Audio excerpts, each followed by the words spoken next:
Bueno, en nombre del Padre, del Hijo y del Espíritu Santo. Dios te salve María, llena eres de gracia, el Señor es contigo. Bendita tú eres entre todas las mujeres y bendito el fruto de tu vientre Jesús. Santa María, Madre de Dios, ruega por nosotros pecadores, ahora y en la hora de nuestra muerte. Amén. María Divina Pastora, Madre de la Iglesia, ruega por nosotros. En el nombre del Padre, del Hijo y del Espíritu Santo. Amén. Bueno, queridos hermanos y hermanas, el tema que le voy a presentar es el tema de la Bienaventurada Virgen Santa María en nuestro camino de santidad. Tema que hemos sacado de la catequesis de la exhortación apostólica Gaudete ed Exsultate del Papa Francisco, pero que la hemos querido estudiar y presentar desde un enfoque mariano-mariológico. El texto tiene su nota mariana al final, ¿verdad? Pero yo he querido hacer una lectura mariana de todo el documento del Papa Francisco. Y por eso que el subtítulo es la catequesis mariana desde la exhortación apostólica Gaudete et Exsultate sobre la vocación a la santidad en el mundo contemporáneo. Esto por coincidencia de Dios, diosidencia como se dice, el tema anterior entra en línea con lo que voy a decir y el posterior también. Así fue que el Señor nos los fue inspirando a todos, ¿verdad? Bien, esta presentación teológica, pastoral y catequética quiere poner en evidencia el sentido de hilación continua propiamente mariológica y eclesiológica que contiene escondida y entre línea, es decir, el sentido continuo que ocupa la presencia neumatológica, es decir, en relación al Espíritu Santo de la Virgen María, en el texto del documento del Papa Francisco. En un cierto sentido, no podemos decir que el Papa Francisco quiso escribir un tema sobre la santidad de María, sino estamos diciendo que el texto de la exhortación apostólica tiene una gran coincidencia sobre todos los elementos propiamente mariológicos y marianos que nosotros conocemos, y nos hace descubrir esta presencia de María entre el misterio de Cristo y el misterio de la Iglesia en lo que es la búsqueda de la santidad. Nuestro Señor Jesucristo ha venido a salvarnos, pero ha venido a llamarnos a participar del misterio divino. El Espíritu es santo, y es santo porque procede del Padre y del Hijo, el tres veces santo, santo el Padre, santo el Hijo y santo el Espíritu. Y por eso nosotros vamos a descubrir esta nota profundamente mariológica y eclesiológica en este documento que el Papa ha desarrollado sobre la santidad como vocación en el mundo contemporáneo. ¿Cuál es la preocupación del Papa Francisco? Vamos a estar claros. El Papa Francisco es un Papa que no ha venido a inventar dogmas ni a hacer grandes gestos doctrinales o gestos especiales como magisterio. Él ha venido a ilustrarnos lo que significa la acción del Espíritu Santo a partir del Concilio Vaticano II en continuidad con toda la historia de la Iglesia. Desde el primer momento hasta ahora, hasta que Cristo vuelva, el Espíritu Santo va conduciendo la Iglesia en lo que es el camino de la santidad. Un camino de santidad que no es un objetivo a llegar, sino un proceso. Por eso decimos camino de santidad o santificación. El Señor quiere que nosotros podamos vivir nuestro camino de santificación. Y por eso lo presenta por puntos distintos. ¿Y por qué el Papa se preocupa de eso? Porque la Iglesia, a partir del Concilio Vaticano II, como le venía diciendo, está buscando recuperar fuertemente su identidad original. No porque lo había perdido, sino como le pasa a los muebles que uno nunca lo limpia, se llenan de polvo, ¿verdad? La iglesia está un poco llena de polvo, hay que limpiar un poco para hacer aparecer los colores brillantes de lo que es la iglesia, que siempre lo ha tenido, nunca lo ha perdido, pero por los 2000 años que tenemos de historia, la iglesia ha ido desgastando la fuerza de poder expresar los valores evangélicos, que son siempre los mismos, siempre originales y siempre actuales. Y por eso el tema de la santificación, el tema de la santidad, es un llamado profundo a descubrir cómo renovar la iglesia, cómo renovar nuestro camino personal de conversión, cómo renovar nuestro testimonio, nuestro apostolado, nuestra participación en los movimientos, en los grupos, en la parroquia. Porque el Señor quiere darle a la iglesia una fuerza contundente cada vez más fuerte. Es cierto, como nos decían anteriormente, que el mundo actual tiene muchas sombras, el mundo actual tiene muchas dificultades, inclusive para anunciar el Evangelio y vivir evangélicamente hablando. Pero asimismo como el mal se va manifestando y va procesando su presencia entre nosotros cada vez más de manera organizada y sistematizada, de la misma forma el Espíritu Santo está renovando su iglesia. El Espíritu Santo está renovando la iglesia para que ella pueda responder con fuerza, con vigor, con testimonio y en este caso con santidad a lo que es un llamado al testimonio. Es un tiempo de purificación, es un tiempo de cambios, es un tiempo de renovación, pero también es profundamente un tiempo de santificación. Hoy en día el cristiano tiene que plantearse de ser santo. Si un cristiano bautizado católico no se plantea la santidad, está perdiendo el tiempo, está desmejorando el aporte que él puede dar a lo que es la fuerza del Evangelio, la fuerza con la cual nosotros construimos el reino de Dios a partir de la iglesia.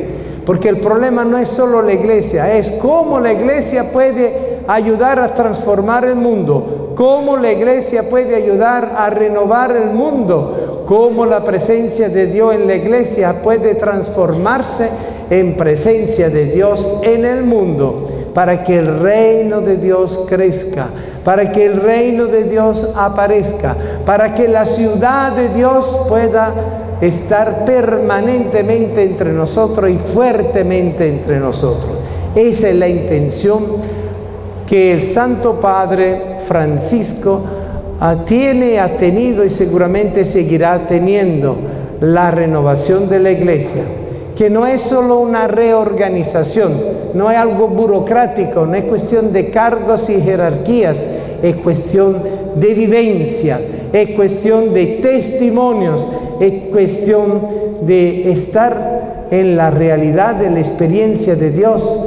Y como dijo muy santamente el Papa Benedicto, y lo ha repetido también el Papa Francisco, la fe es la experiencia del encuentro personal con Cristo resucitado.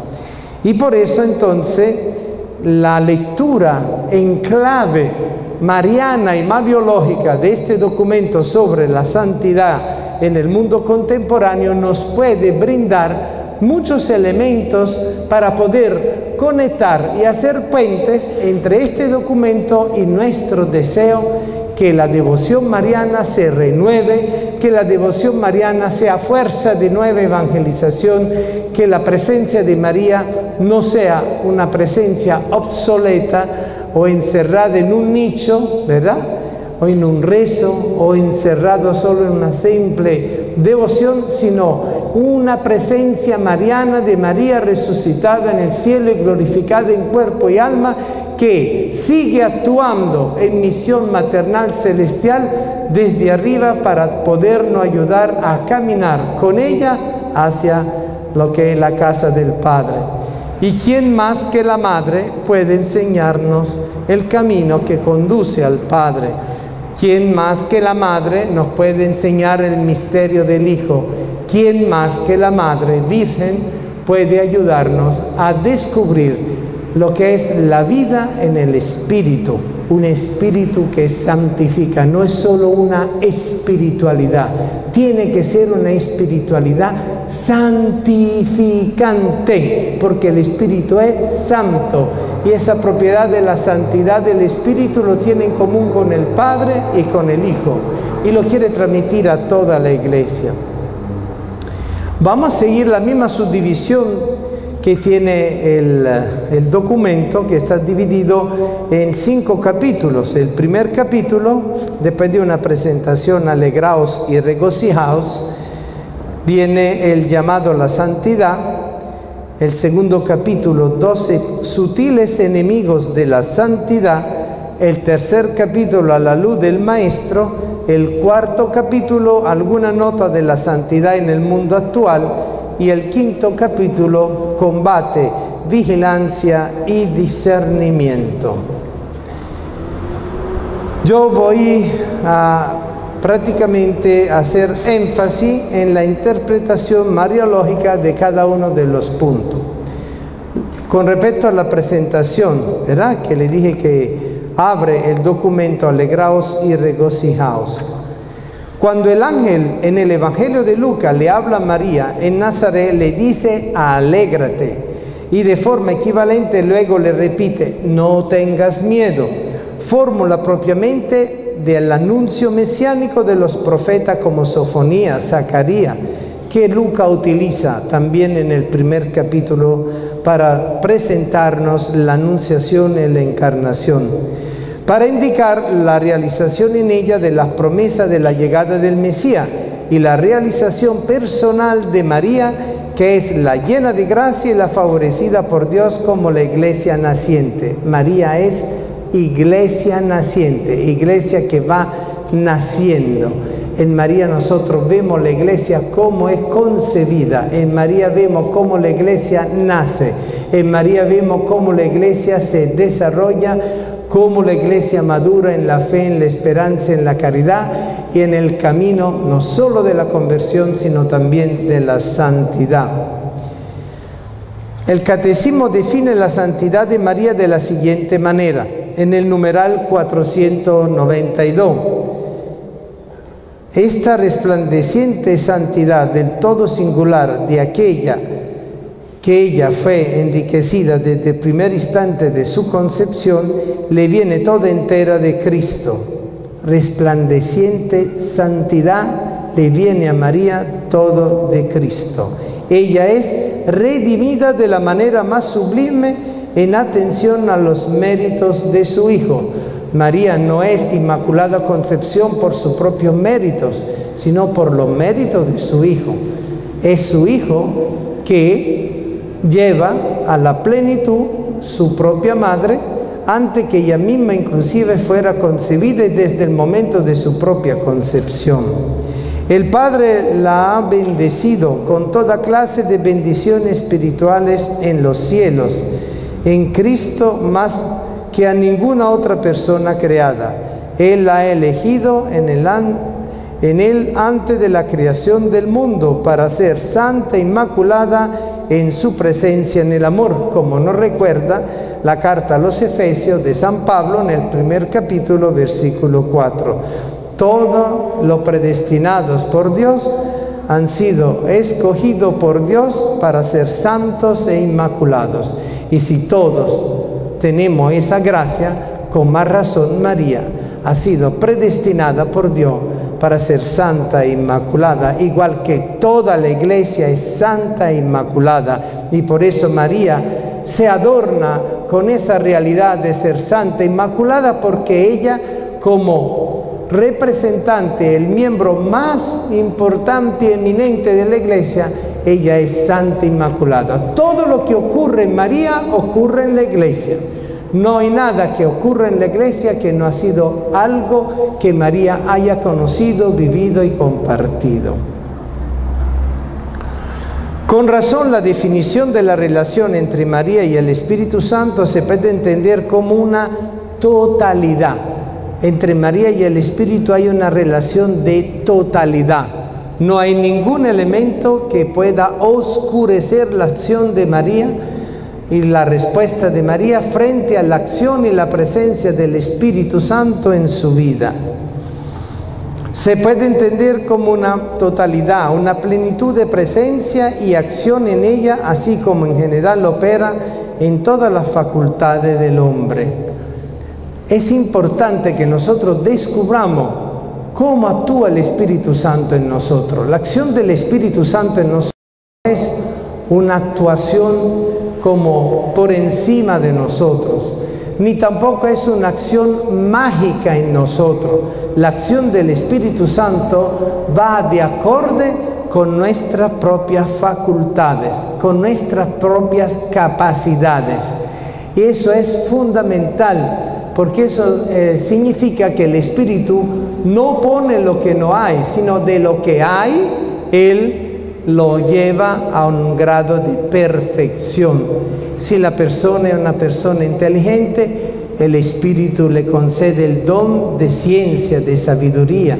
Por eso no significa que la persona que no sea inteligente no lo pueda recibir, sino todo lo contrario, sino que el Espíritu actúa en sintonía con la realidad de la persona, con la realidad no solo espiritual, sino también con las capacidades, las condiciones, las facultades, las debilidades de la persona.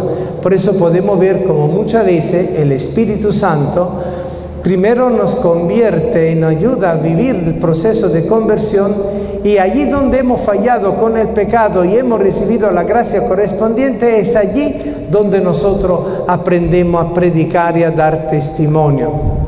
Por ejemplo, cuando un matrimonio con dificultades es rescatado a través del trabajo de la pastoral familiar, y después ese matrimonio tiene capacidad de dar testimonio de sus problemas, de su crisis, pero ya que han recibido esa luz de Cristo, esa fuerza del Espíritu Santo, por lo cual no han dejado de tener problemas, sino han aprendido a vivir sus problemas con la fuerza del Espíritu Santo y con la capacidad que Cristo nos concede. Es algo maravilloso. Y nosotros podemos ir descubriendo justamente a través del ejemplo de María cómo el Espíritu Santo trabaja con cada uno de nosotros y con toda la iglesia. Los padres de la tradición oriental llaman a la Madre de Dios la Toda Santa, la Panaguía. La celebran como inmune de toda mancha de pecado y como plasmada y hecha una nueva criatura por el Espíritu Santo. Por la gracia de Dios, María ha permanecido pura de todo pecado personal a lo largo de toda su vida. María nunca conoció el pecado. María nunca tuvo duda o momentos de debilidad en la fe, en la esperanza, en la caridad. Aunque ella pudo vivir situaciones muy difíciles y muy complejas que todos conocemos, ella como mujer, como creyente, como virgen, como esposa, como madre y al final también como viuda y madre espiritual de todos los apóstoles, ella permaneció inmune de todo pecado. Por esto la pureza inmaculada de María, como primera redimida por Cristo desde su concepción, anticipa la pureza inmaculada de toda la Santa Iglesia y de todos los creyentes que se esfuerzan todavía en vencer el pecado para crecer en la santidad. La Iglesia en la Santísima Virgen María llegó ya a la perfección, sin mancha ni arruga.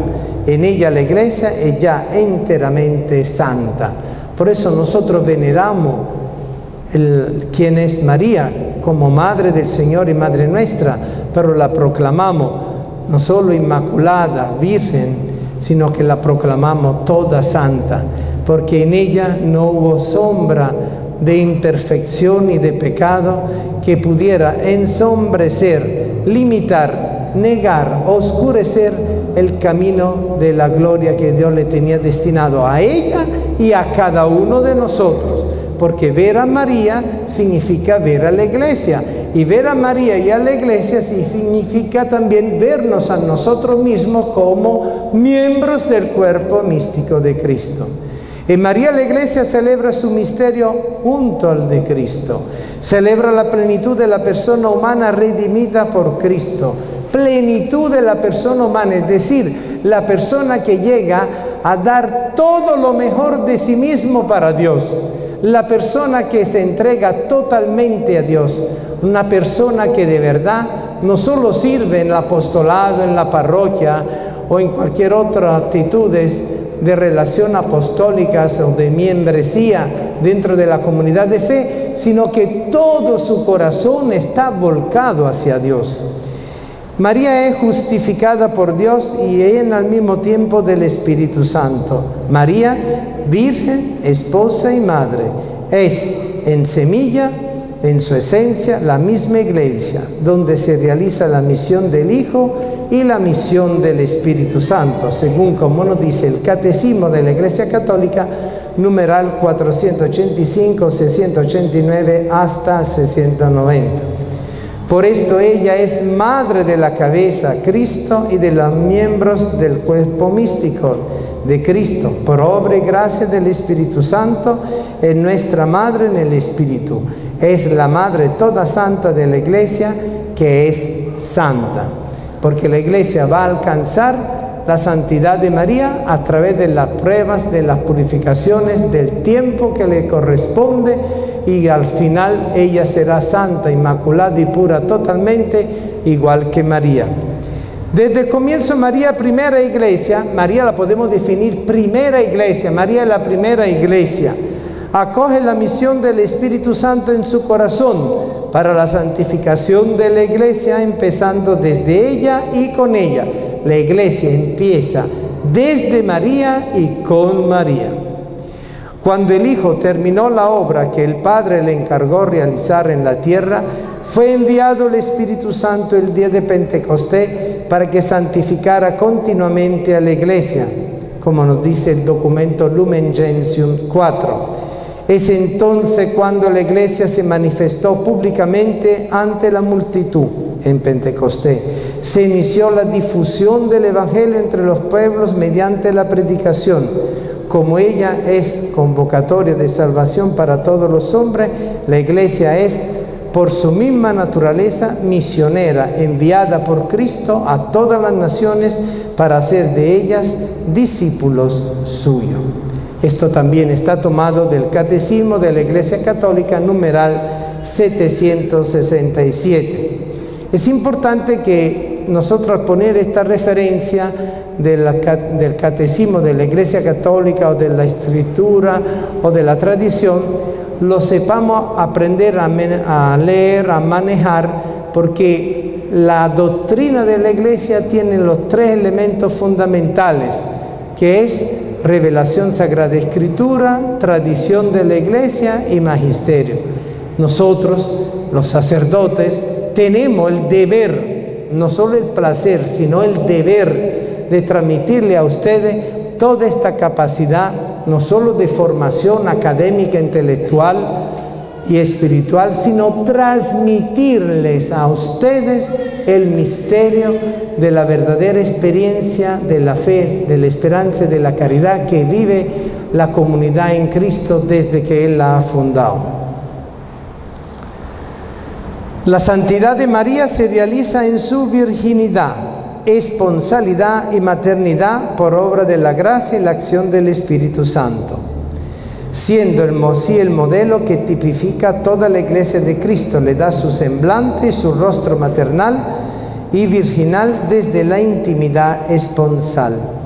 Cuando hablamos de María, virgen, esposa y madre, estamos diciendo el recorrido de toda mujer común y corriente, muchachas antes de casarse, casada y después madre a partir de su unión conyugal.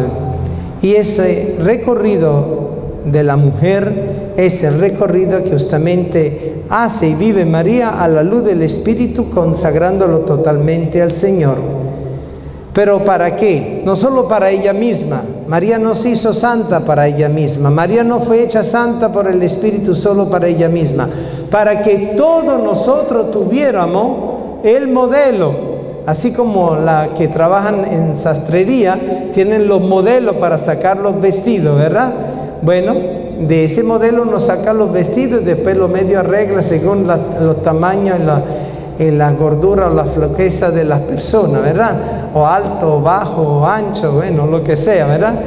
Pero el modelo es único, el patrón es uno.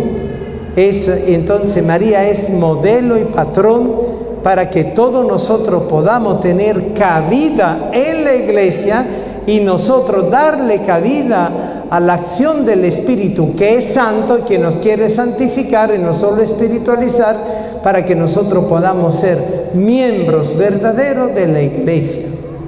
María es santa, como toda la iglesia es santa en la comunión de los santos. La misma fórmula, no tenga miedo, es decir, alégrate, la aplica Mateo en el texto de Mateo 1:20 relacionada a San José. También el ángel, cuando se le presenta en sueño a José, le dice también, no tenga miedo. Si le está diciendo no tenga miedo, igual como el ángel le dijo a María no tenga miedo, también le está diciendo alégrate, José, porque las cosas no pasaron como tú puedes imaginarte que pasaron. José comprometido con María. En el ambiente familiar de Nazaret, el primer punto de referencia mariológico y eclesiológico de la familia iglesia doméstica se encuentra fuertemente presente. En la familia de Nazaret se cultivan los valores de la cotidianidad en Cristo, lo del día a día, de las relaciones familiares, entre dificultades y desafíos constantes de un cambio, proceso de santificación constante entre los cónyuges y en su tarea como padres y educadores de la fe. De la misma manera se santifican las familias en la iglesia, familia de Dios, y en la iglesia, pueblo de Dios santo, nuevo Israel. María, la pobre esclava del Señor, es la elegida de la estirpe de Israel, que con su fe y humildad promueve la acción del Espíritu Santo en su vida. Vamos entonces ahora a tocar el primer capítulo, el llamado a la santidad.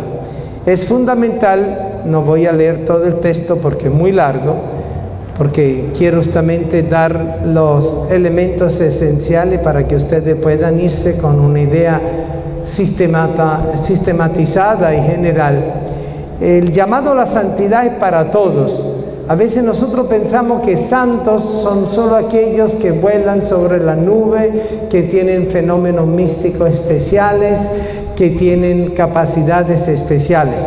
El Santo Padre nos invita a recuperar el valor esencial de la santidad en lo que es lo ordinario de la vida cotidiana de cualquier persona bautizada en Cristo.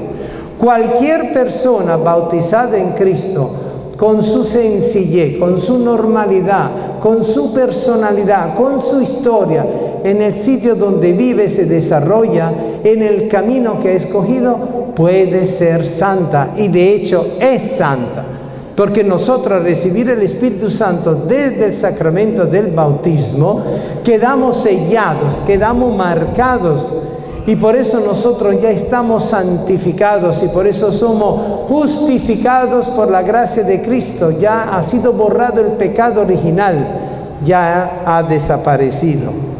Y por eso nosotros también tenemos la santidad en nuestro corazón, que algunos lo sabemos aprovechar, que algunos lo sabemos vivir, pero eso no significa que esté o no esté presente. También en el pecador puede siempre estar presente la gracia que lo hace volver a Cristo. El pecador no está fuera de la gracia, se pone al margen de la gracia, pero la gracia sigue actuando en él para que se arrepiente. Porque si no, entonces el pecador nunca se arrepentiría si pierde totalmente la gracia, a menos que haya renegado de Dios, a menos que haya renegado del Evangelio, a menos que haya renegado de su condición de bautizado. En el numeral 12 el Papa habla de las mujeres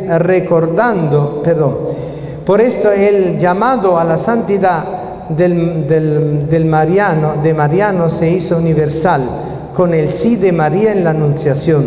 Todos estamos llamados a la santidad de la vida sencilla y cotidiana, desde el sí de María. Es decir, ordinaria, tal como vivió María en su vida escondida en la alegría de Nazaret y que después se entremezcló con el acompañamiento dramático desde Galilea hasta el Calvario y luego gozosa en el cenáculo de Pentecostés. María, la mujer sencilla del pueblo de Dios, nos indica un modelo y un método de santidad en el pueblo de Dios y la familia.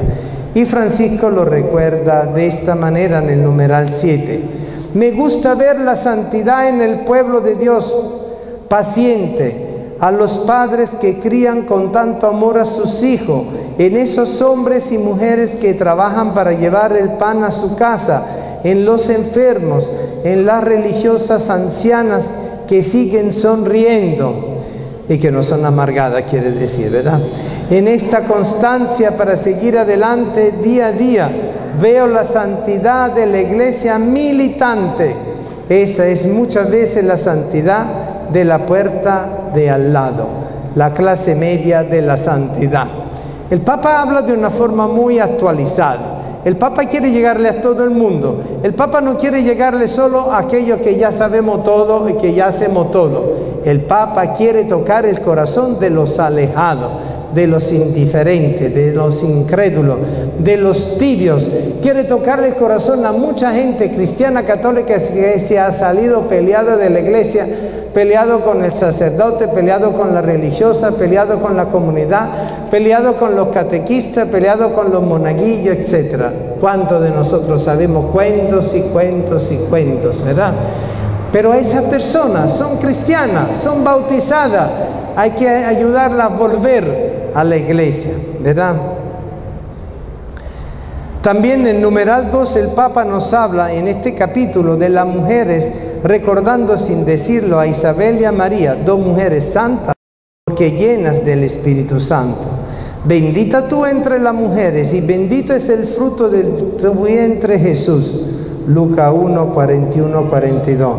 Quiero destacar que el genio femenino también se manifiesta en estilos femeninos de santidad, indispensables para reflejar la santidad de Dios en este mundo.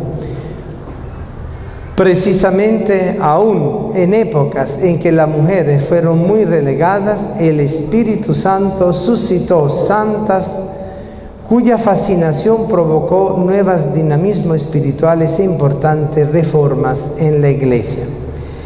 En este numeral no podemos no pensar que Francisco no piense en María como modelo inspirador de la mujer universal de todas las razas y culturas y clases sociales, presente en el corazón de una cultura cristiana enculturada.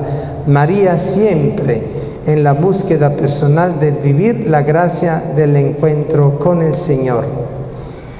También en el punto 14 retoma el tema de la santidad familiar, laboral y ocupacional, de la misma manera como lo hicieron María, José y el niño Jesús. Estás casado, sé santo, amando y ocupándote de tu marido o de tu esposa, como Cristo lo hizo con la iglesia. Eres un trabajador, sé santo, cumpliendo con honradez y competencia tu trabajo al servicio de los hermanos.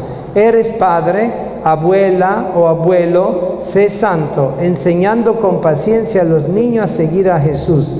Tienes autoridad, sé santo, luchando por el bien común y renunciando a tus intereses personales.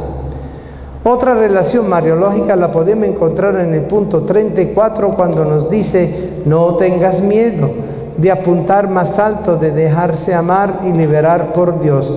¿Cuántas veces nosotros sentimos el gozo de la acción de Dios en nuestra vida por lo que es la presencia del Espíritu y nos da miedo?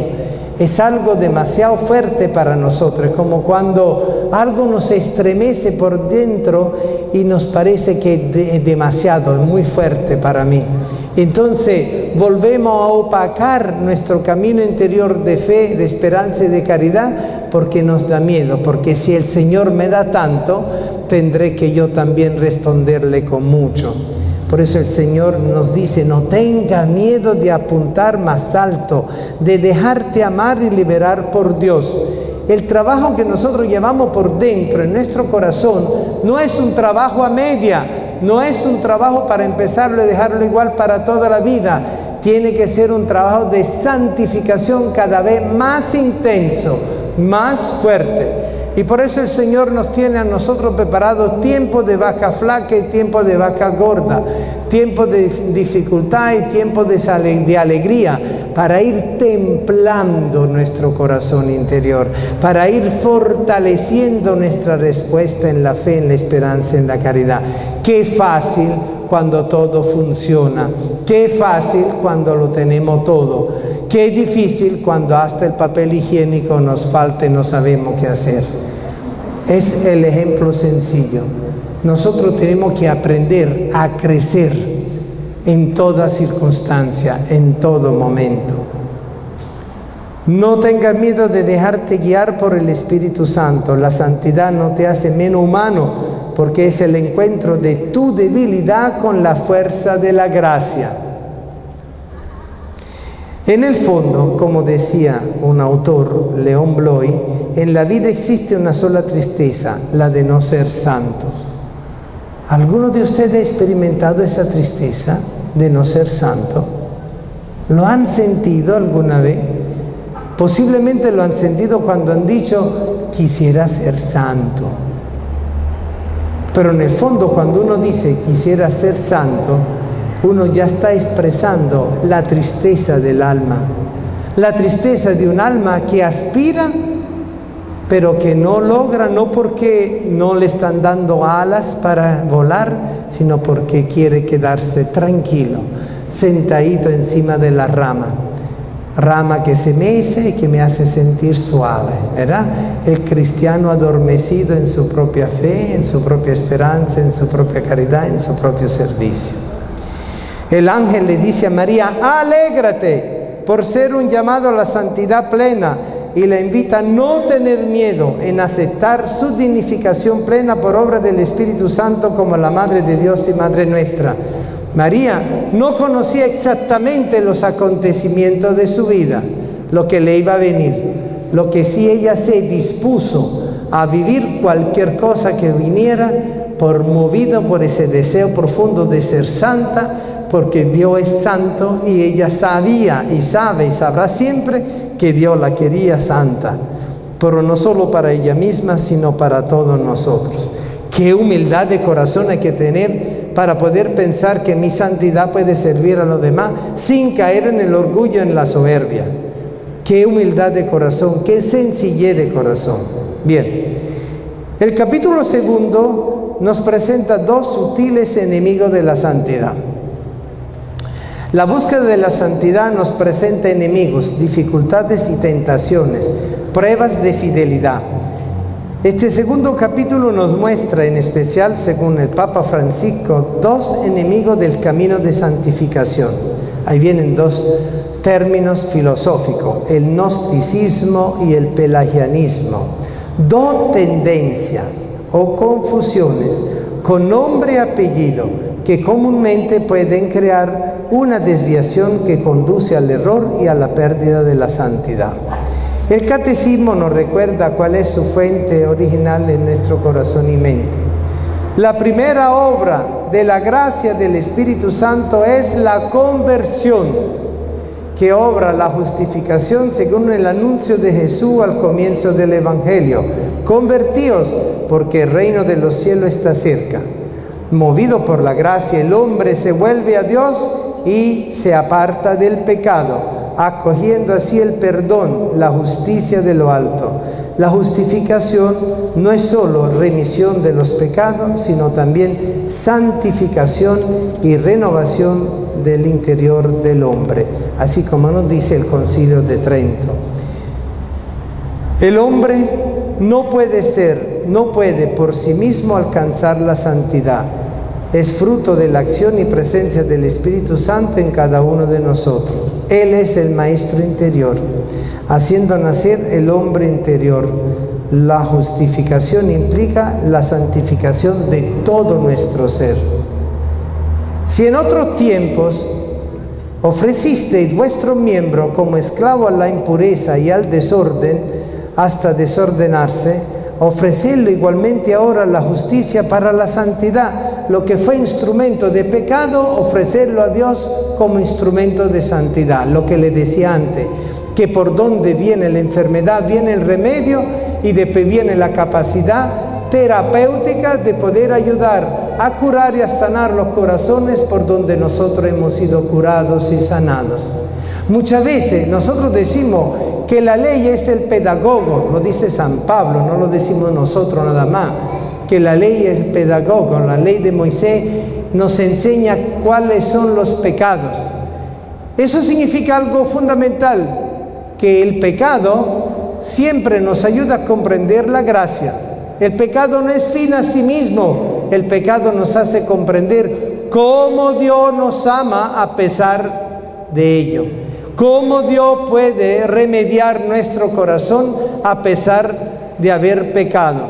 Entonces el pecado se transforma en camino para alcanzar la gracia se transforma en la manera con la cual Dios nos libera, nos sana y nos hace alcanzar una plenitud con la cual nosotros podemos servir a Dios, especialmente con los hermanos que tienen problemas y situaciones difíciles en el mismo sentido. Por esta razón solo hay una manera para medir el avance del camino de la santificación o su posible retroceso, aun cuando creemos que lo estamos viviendo. Fíjense que dice el Papa.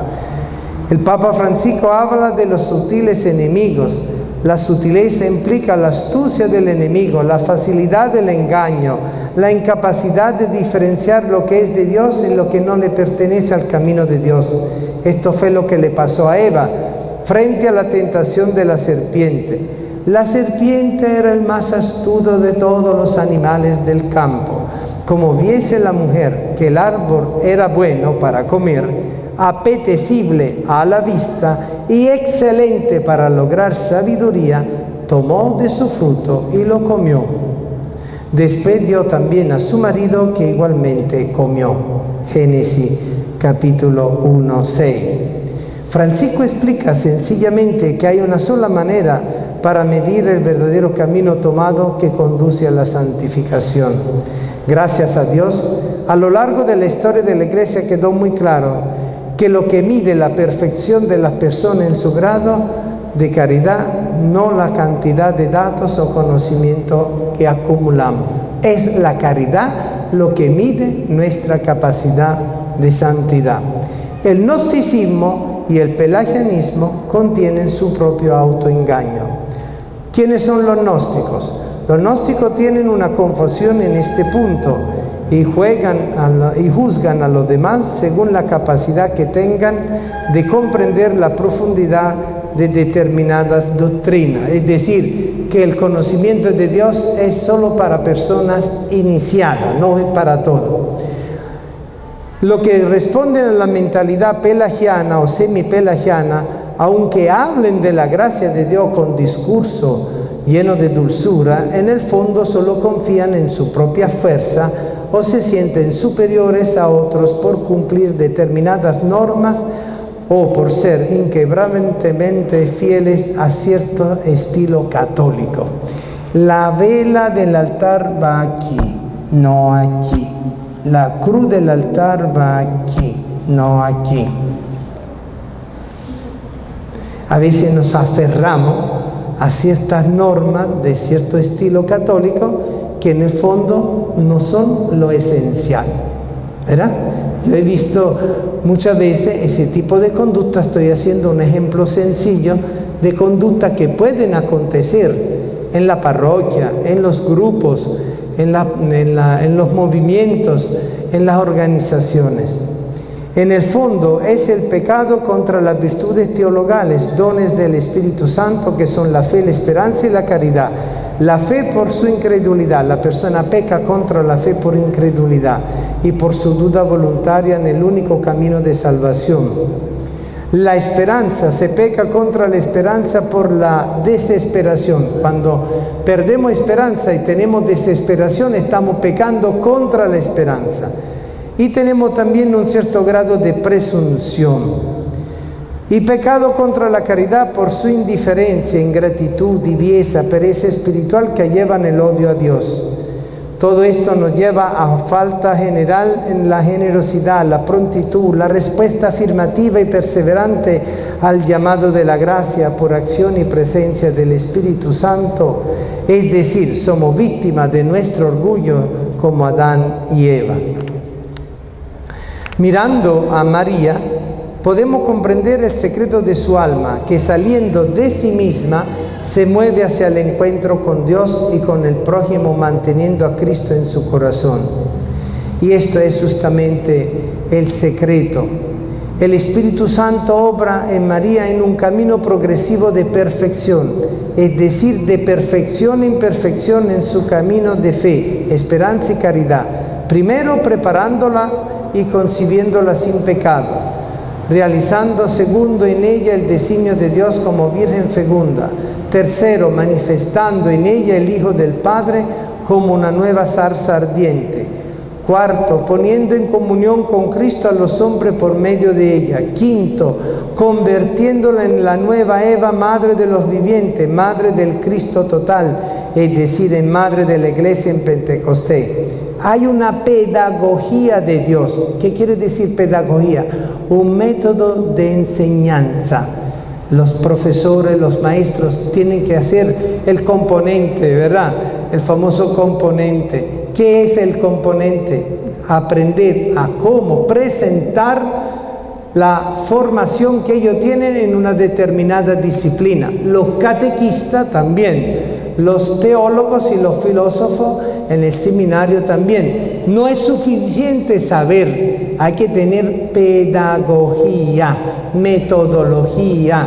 En el grupo de oración, la persona que dirige la oración tiene que tener una pedagogía, siguiendo la manera que lo va moviendo el Espíritu para poder ir llevando lo que Dios quiere inspirar en cada quien y removiendo lo que el Espíritu quiere remover en cada quien. Y no se puede hacer a lo macho, no se puede hacer a los golpes, sino con esa dulzura del amor que conlleva la verdad. Y por eso nosotros podemos descubrir en María una pedagogía de Dios. Y esta pedagogía de Dios es el camino de la santificación, que se da en María de manera singular, pero que en el fondo anticipa en ella lo que va a ocurrir en toda la Iglesia redimida y gloriosa hasta el final de los tiempos. Por esto María es la que muestra el camino. María es la que muestra el camino. Si Cristo es el camino, María es la que muestra el camino. María muestra de qué manera Dios actuó con ella, pero al mismo tiempo nos enseña a nosotros a responder a la forma con la cual Dios actúa con nosotros. Y por eso María es la que muestra el camino, la odegitia. Y también la panaguía. No es pana, como dicen los muchachos, ¿verdad? Es la panaguía, la toda santa. Mirando a María, podemos comprender el secreto de su alma, que saliendo de sí misma, se mueve hacia el encuentro con Dios y con el prójimo, manteniendo a Cristo en su corazón. El tercer capítulo, a la luz del Maestro. ¿Cómo explicar en forma práctica la santidad en la vida? Una receta válida para todos. El Papa Francisco nos recuerda la misma palabra de Jesús. Jesús explicó con toda sencillez qué es ser santo, y lo hizo cuando nos dejó las bienaventuranzas. Son como el carnet de identidad del cristiano. Carnet de identidad del cristiano, las bienaventuranzas. Ojo. Así, si alguno de nosotros se plantea la pregunta, ¿cómo se hace para llegar a ser un buen cristiano? La respuesta es sencilla. Es necesario hacer cada uno a su modo lo que dice Jesús en el sermón de las bienaventuranzas. ¿Y quién más que María, la bienaventurada? ¿Verdad? En María se cumplen todas las bienaventuranzas. Si ustedes van observando, estudiando cada una de las bienaventuranzas, tanto del Evangelio de Lucas como del Evangelio de Mateo, ustedes se pueden dar cuenta perfectamente que María ha respondido a cada una de ellas. Y por eso en María se cumplen todas las bienaventuranzas. Ella es la bienaventurada entre todos los bienaventurados. La bienaventurada Virgen María es la primera que nos enseña a reconocer lo que Dios ha hecho y hace en nosotros. Proclama mi alma la grandeza del Señor, y toda la generación me proclamarán bienaventurada. Imagínense ustedes la humildad y la sencillez de María de poder decir de sí misma, reconociendo la grandeza de lo que Dios ha hecho en ella, sin vanagloria, sin orgullo, sin soberbia, sin echársela, ¿verdad? Porque reconoce lo que Dios ha hecho en ella misma y en su pueblo con el cumplimiento de la promesa mesiánica. En ella se da la sencillez de corazón, la llena de la paz de Cristo, sin rencor a pesar de sufrir los rechazos de lo que aversan a Cristo su Hijo. Ella, consolada por el Paráclito, es consoladora de los afligidos, y a pesar de sus desconsuelos por la pasión y muerte de su Hijo, y a causa de nosotros que lo buscamos, es esta llena de la misericordia del Padre en el Hijo por el Espíritu, para implorar misericordia. Y dice el Hijo, le dice al Hijo, no tienen vino. Ahí es donde vemos esa bienaventuranza del ser misericordioso. No tienen vino. Pero ¿qué tipo de vino? Solo para la boda y la fiesta que se estaba dando. Ahí está hablado y parafrasado también otro elemento. Es para el banquete sacrificial pascual. No tenemos vino para el banquete sacrificial pascual. Y así nos indica el camino a seguir. Hagan lo que Él le diga. El no tener vino significa que Cristo transforma el agua en vino y después transforma el vino en su sangre. Y nosotros al tomar de la sangre de Cristo nos transformamos en Cristo.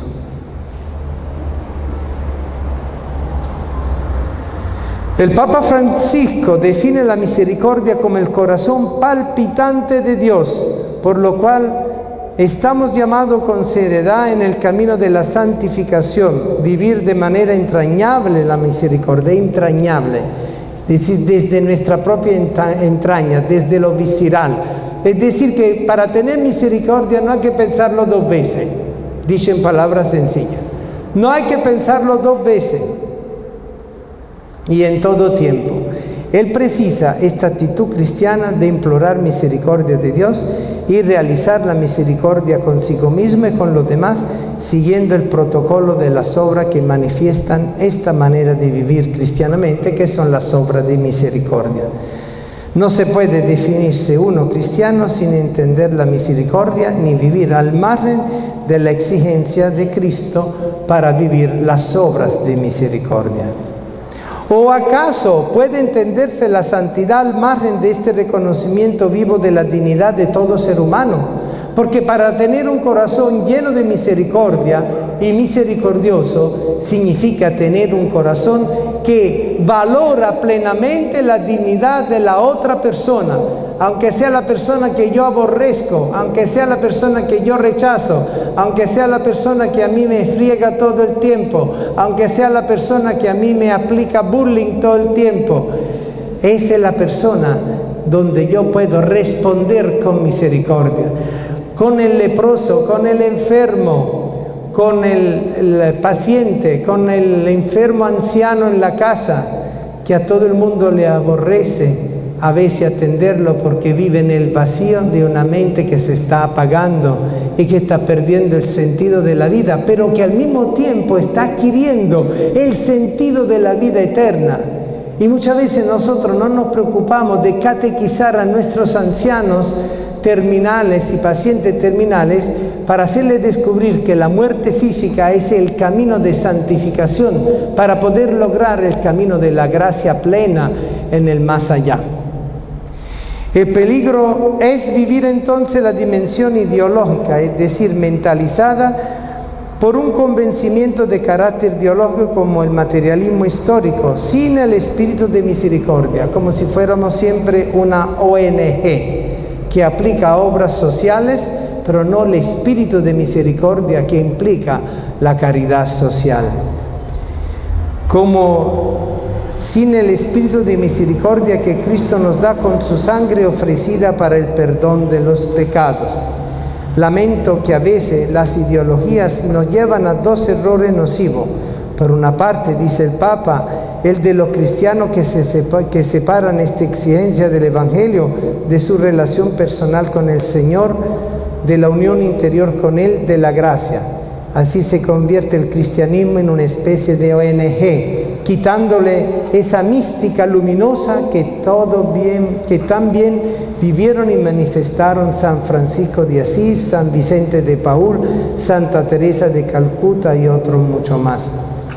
Francisco nos indica los peligros subyacentes que pueden desvirtuar, atenuar o anular el valor de la verdadera misericordia en acción. Quien de verdad quiera dar gloria a Dios con su vida, quien realmente anhele santificarse para que su existencia glorifique al Santo, está llamado a obsesionarse, desgastarse y cansarse intentando vivir las obras de misericordia. Entre los santos emerge con fuerza el testimonio de la bienaventurada siempre Virgen Santa María, Madre de Dios y nuestra, no solo en su vida terrenal, sino también celestial. Se realiza en su virginidad, su esponsalidad, su maternidad, su camino de fe y de fidelidad, de esperanza con perseverancia. Por eso en María los dones del Espíritu fructifican y toda la Iglesia queda no solo admirada de tanta santidad de espíritu, sino además enriquecida con su maternal ejemplaridad, y que nos ayuda a todos a recorrer el camino de la santificación con su ejemplo e intercesión, rogando con gemido inefable al Espíritu por nosotros. María Madre, despierta el corazón filial que duerme en cada hombre. Así María hace que la Iglesia se sienta familia. Y construye María paulatinamente, orgánicamente, místicamente la Iglesia, cuerpo de Cristo, por la misma fuerza de la acción del Espíritu Santo. Bien, llegué hasta aquí, porque ya el tiempo está limitado, pero le agradezco que vayan captando este misterio, sobre todo en el capítulo 4, sobre la nota de santidad en el mundo actual, que implica actualizar el mensaje evangélico y contextualizar la palabra como lo hizo María. Siempre buscar de actualizar y contestar la palabra como María lo hizo en su corazón. Amén.